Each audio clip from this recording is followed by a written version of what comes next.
Dear students, a very warm welcome to all of you in my today's lecture of Managerial Economics. In today's lecture, we will discuss upon the topic Steps in Demand Forecasting. यानी कि आज के lecture में हम discuss करेंगे कि अगर कोई ऑर्गेनाइजेशन डिमांड फोरकास्टिंग को फोकस करती है तो उसमें से किन किन स्टेप्स को फॉलो करना जरूरी होता है, यानी कि डिमांड फोरकास्टिंग की क्या प्रोसेस है। क्योंकि जो डिमांड फोरकास्टिंग है ये एक साइंटिफिक एक्सरसाइज है, यानी कि सिस्टमेटिक वे में स्टेप्स को क्रिएट किया जाता है और फिर उनको फॉलो करते हुए डिमांड को प्रॉपर्ली फोरकास्ट किया जाता है। तो इसी वजह से हमें नंबर ऑफ स्टेप्स को फॉलो करना पड़ता है। At each step critical considerations are required to be made. These steps present a systematic way of initiating, designing, and implementing a forecasting system. The following steps are necessary for demand forecasting. क्या क्या steps है demand forecasting के case में? The very first step is the identification of objective. In the very first step of demand forecasting, the economist should be clear about the uses, forecast data, and how it is related to forward planning by the firm. Depending upon its use, the economist has to choose the type of forecast, that is short run or long run forecast, active or passive forecast, conditional or non-conditional forecast, etc. यानी कि objective identification में economist को बिल्कुल clear होना चाहिए कि जो forecast data है उसके क्या क्या यूजेस होंगे और फर्म के पॉइंट ऑफ व्यू से उसकी फॉरवर्ड प्लानिंग में ये किस तरीके से अपने रोल को प्ले करेगा। जब तक इकोनॉमिस्ट इस पर्टिकुलर पॉइंट को लेकर क्लियर नहीं होगा तब तक हम डिमांड फोरकास्टिंग के फर्दर स्टेप्स को फॉलो नहीं कर पाएंगे, क्योंकि इसके यूज के बेसिस पर ही जो इकोनॉमिस्ट है वो ये सेलेक्ट करेगा कि उसे किस टाइप की फोरकास्ट को फोकस करना है, शॉर्ट रन फोरकास्ट या फिर long run forecast, active forecast या पैसिव फोरकास्ट, कंडीशनल फोरकास्ट या नॉन कंडीशनल फोरकास्ट। ये किस पे डिपेंड करेगा? ये डिपेंड करेगा on the use of the demand forecasting by the firm. Clear? अब हम बात करते हैं नेक्स्ट स्टेप की। एक बार जब फर्म अपने ऑब्जेक्टिव्स को प्रॉपर्ली आइडेंटिफाई कर लेती है उसके बाद next step is the nature of product and market. अगले स्टेप में जो फर्म है, या हम बात कर रहे हैं पर इकोनॉमिस्ट की, जो इकोनॉमिस्ट है उसको ये कंसीडर करना होगा कि जो फर्म है जिसके रिगार्डिंग डिमांड फोरकास्टिंग को फोकस किया जा रहा है वो किस टाइप के प्रोडक्ट को प्रोड्यूस कर रही है या किस टाइप की सर्विस को प्रोड्यूस कर रही है और किस टाइप के मार्केट में वो ऑपरेट कर रही है। तो कुल मिला के नेचर ऑफ प्रोडक्ट और मार्केट को कंसीडर किया जाता है अंडर दिस पर्टिकुलर स्टेप। इसके लिए जो इकोनॉमिस्ट है इसके द्वारा बहुत केयरफुल वे में ये एग्जामिन किया जाता है कि जो प्रोडक्ट है वो कंज्यूमर गुड है या फिर प्रोड्यूसर गुड है, पेरिसेबल गुड है या फिर ड्यूरेबल गुड है। तो इस पर्टिकुलर पॉइंट को फोकस किया जाता है जिसके बेसिस पर प्रोडक्ट के नेचर को डिफाइन किया जाता है, क्योंकि कंज्यूमर गुड के रेफरेंस में फोरकास्टिंग की डिफरेंट टेक्निक फॉलो की जाएगी और प्रोड्यूसर गुड के केस में अलग टेक्निक को फोकस किया जाएगा। ऐसे ही पेरिसेबल या फिर ड्यूरेबल प्रोडक्ट्स की बात करते हैं, क्योंकि पेरिसेबल प्रोडक्ट्स क्या होते हैं ना, इनकी लाइफ शॉर्ट टर्म होती है तो यहाँ पर शॉर्ट टर्म फोरकास्टिंग को फोकस किया जाएगा। ड्यूरेबल प्रोडक्ट्स क्या होते हैं, ये लॉन्ग लाइफ होती है इनकी, तो यहाँ पर लॉन्ग टर्म फोरकास्टिंग को फोकस किया जाएगा। तो इस तरह से डिफाइन किया जाता है सबसे पहले कि whether the product is consumer good, producer good, perishable good और ड्यूरेबल गुड। इसके साथ साथ जब हम पर्टिकुलर प्रोडक्ट के रिगार्डिंग डिमांड को एनालाइज कर रहे होते हैं तो उसके साथ साथ हमें उस फिनिश्ड गुड में यूज किए जाने वाले रॉ मटेरियल्स और इंटरमीडिएट गुड्स की डिमांड को भी प्रॉपर्ली एनालाइज करना बहुत जरूरी होता है। यानी कि जो फिनिश्ड गुड्स हम प्रिपेयर कर रहे हैं उसको प्रोड्यूस करने के लिए हमें जो रॉ मटेरियल चाहिए या जो हमें इंटरमीडिएट गुड्स की रिक्वायरमेंट है उनकी डिमांड को भी प्रॉपर्ली एनालाइज किया जाता है। इसके साथ साथ टाइम फैक्टर भी एक क्रूशियल डिटर्मिनेंट होता है जब हम डिमांड फोरकास्टिंग की बात करते हैं, यानी कि टाइम फैक्टर को भी कंसीडर किया जाता है। फॉर एग्जाम्पल हम पेरिसेबल कमोडिटीज़ की बात करते हैं। पेरिसेबल कमोडिटीज़ क्या होती है? जिन कमोडिटीज़ की लाइफ बहुत शॉर्ट होती है, इनको आपने कंज्यूम किया और इनका एग्जिस्टेंस फिनिश। जैसे कि फ्रेश वेजिटेबल्स है, फ्रूट्स है, मिल्क है, ये सब क्या होते हैं? ये सब पेरिसेबल कमोडिटीज होती हैं। तो इनको एक लिमिटेड पीरियड ऑफ टाइम के अंदर अंदर सेल किया जा सकता है, नहीं तो उसके बाद क्या होगा? They will be counted under wastage. तो इनको एक लिमिटेड पीरियड ऑफ टाइम के लिए सेल किया जा सकता है। अगर स्टोरेज फैसिलिटीज अवेलेबल है तो जो कंज्यूमर्स हैं वो डिमांड को एडजस्ट कर सकते हैं according to price, income and availability. इसी वजह से इससे क्या होगा? इससे डिमांड फोरकास्टिंग क्या करेगी? वेस्ट को अवॉइड कर सकती है। तो जहां हम पेरिसेबल कमोडिटीज की बात करते हैं वहां हमें शॉर्ट टर्म डिमांड फोरकास्टिंग को फोकस करना होता है। और शॉर्ट टर्म फोरकास्टिंग को फोकस करने से क्या फायदा होगा? जो पेरिसेबल कमोडिटीज की वेस्टेज है उसको अवॉइड किया जा सकता है बहुत ही प्रॉपर वे में। Point is clear? इसके साथ साथ टाइम फैक्टर के साथ साथ हमें यह भी कंसीडर करना होता है कि जो प्रोडक्ट है वो अपनी किस स्टेज में है जब हम इसके डिमांड को फोरकास्ट कर रहे होते हैं।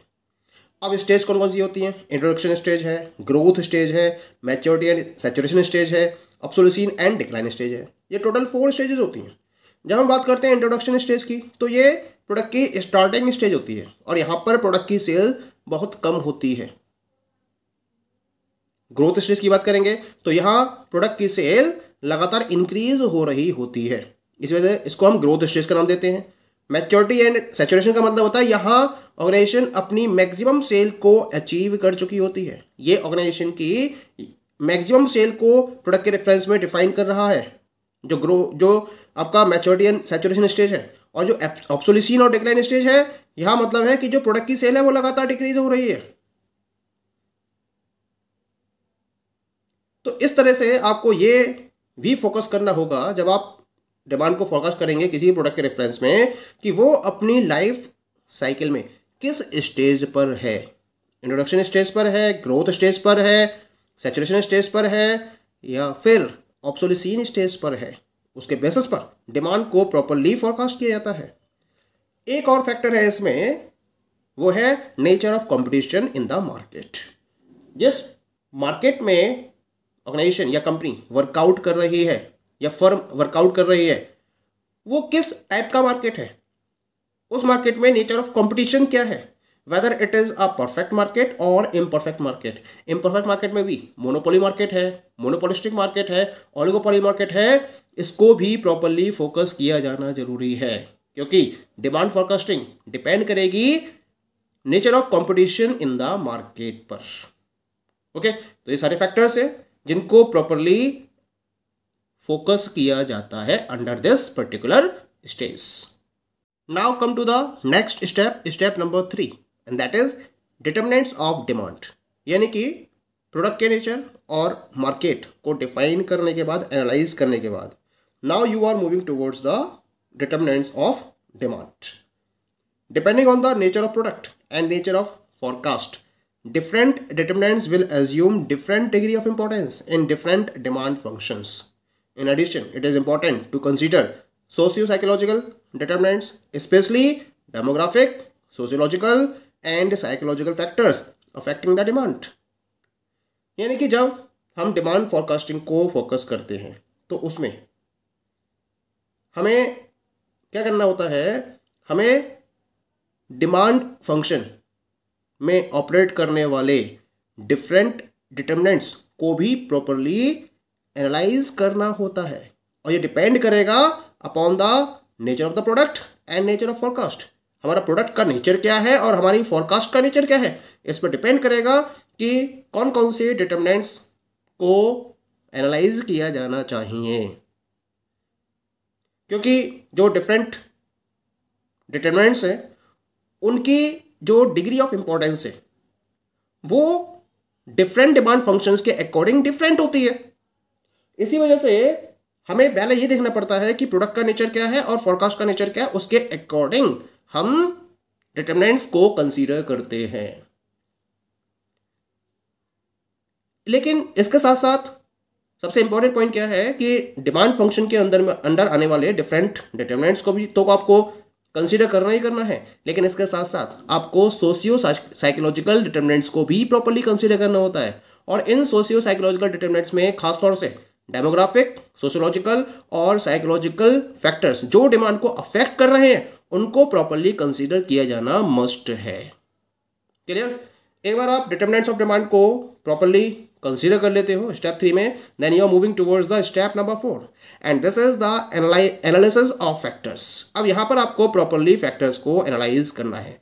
जो जो फैक्टर्स आपने स्टेप नंबर 3 तक कंसीडर कर लिए हैं उन सारे फैक्टर्स को अब आपको क्या करना है, अब आपको यहां पर एनालाइज करना है, उनकी एनालिसिस करनी है। इन analysis of factors is especially important depending upon whether it is the aggregate demand in the economy or the industry's demand or the company's demand or the consumer's demand which is being predicted। तो यहाँ पर आपको कुल मिला के सारे factors को properly analyse करना है। और जब आप फैक्टर्स की एनालिसिस कर रहे होंगे तो आपको ये भी देखना है कि भाई जो प्रेडिक्शन आप लेके चल रहे हो या जिसके रिगार्डिंग आप डिमांड फॉरकास्टिंग कर रहे हो उसमें आप इकोनॉमी के पॉइंट ऑफ व्यू से एग्रीगेट डिमांड को फॉलो कर रहे हो या फिर इंडस्ट्री की डिमांड को फॉलो कर रहे हो या कंपनी की डिमांड को कैलकुलेट कर रहे हो या फिर कंज्यूमर्स की डिमांड को डिटरमाइन कर रहे हो। तो ये भी आपको एनालिसिस ऑफ फैक्टर्स में कंसीडर करना होता है और उसके बेसिस पर जो भी फैक्टर्स कंसीडर किए गए हैं उनको इस पर्टिकुलर स्टेप में एनालाइज किया जाता है। एनालिसिस कंप्लीट हो गई, ठीक है। एनालिसिस कंप्लीट होने के बाद अब आप क्या करोगे, now you will move to the next step, step number 5 and this is the choice of method. बहुत इंपॉर्टेंट स्टेप है ये, it is a very important step. The economist has to choose a particular technique from among various techniques of demand forecasting depending upon the nature of the product. Then data is collected to make the forecast. तो कुल मिला के इस step में आपको demand forecasting से related various techniques में से पर्टिकुलर टेक्निक्स को चूज करना होता है जो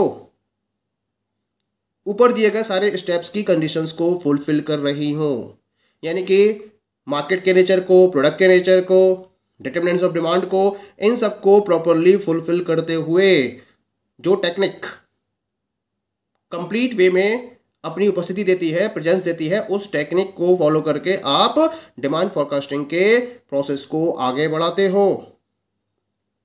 डिफरेंट फॉरकास्टिंग टेक्निक्स हम प्रीवियस लेक्चर्स में डिस्कस कर चुके हैं। जैसे मैंने इसको 2 पार्ट में डिवाइड करा था, एक तो थे आपके स्टैटिस्टिकल मेथड्स और एक थे आपके सर्वे मेथड्स। सर्वे मेथड्स को मैंने क्वालिटेटिव मेथड्स में कंसीडर किया था और स्टैटिस्टिकल मेथड्स को मैंने क्वांटिटेटिव मेथड्स में कंसीडर किया था। इनमें भी बहुत सारी वैरायटीज थी, बहुत सारी टेक्निक्स थी। अब क्या किया गया जाता है कि इन टेक्निक में से जो टेक्निक मोस्ट सुटेबल होती है अकॉर्डिंग टू द सिचुएशन उसको फॉलो करते हुए यहाँ इकोनॉमिस्ट क्या करता है, डेटा को कलेक्ट करता है और डेटा कलेक्ट करने के बाद उसके रिगार्डिंग प्रॉपर फॉरकास्ट को फोकस किया जाता है। Clear? Now come to the last step, step number 6, that is testing accuracy. यानी कि एक बार जब आप डिमांड फॉरकास्टिंग के बेसिस पर डिमांड को प्रॉपरली फॉरकास्ट कर लेते हो उसके बाद आपको क्या करना है, जो आपने डेटा फॉरकास्ट किया है उसकी स्टैटिस्टिकल एक्यूरेसी को टेस्ट करना है। और इसकी स्टैटिस्टिकल एक्यूरेसी को टेस्ट करने के लिए हमारे पास वेरियस मेथड्स अवेलेबल होते हैं, जिनमें से कुछ मेथड्स तो बहुत सिंपल होते हैं, इनएक्सपेंसिव होते हैं, लेकिन कुछ मेथड्स ऐसे भी हैं जो बहुत ज़्यादा कॉम्प्लेक्स भी हैं और डिफ़िकल्ट भी हैं। हालांकि हमें ये टेस्टिंग फॉलो करनी होती है, क्यों? जिससे कि हम जो मार्जिन ऑफ फॉरकास्टिंग एरर है उसको प्रॉपर्ली या तो अवॉइड कर सके या उसको मिनिमम लेवल तक रिड्यूस कर सके। इसी वजह से टेस्टिंग हाईली रिक्वायर्ड है, ठीक है। और इसके बेसिस पर हम अपनी डिसीजन मेकिंग को भी प्रॉपर्ली इंप्रूव कर सकते हैं। तो यहां मैंने एक बहुत सिंपल सा मेथड डिस्कस किया है एक्यूरेसी को टेस्ट करने के रेफरेंस में, जिसे हम नाम देते हैं percentage absolute error, in short PAE।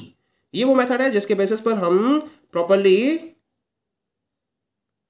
Statistical accuracy को टेस्ट कर सकते हैं। तो एक बहुत सिंपल सा फॉर्मूला इसके regarding, PAE is equal to by T minus by T mode, और इसका बाई टी बार इसका mode upon by T into 100, जहाँ जो बाई टी है वो फॉरकास्टेड यानी कि एस्टिमेटेड वैल्यू को रिप्रेजेंट करता है, और जो बाई टी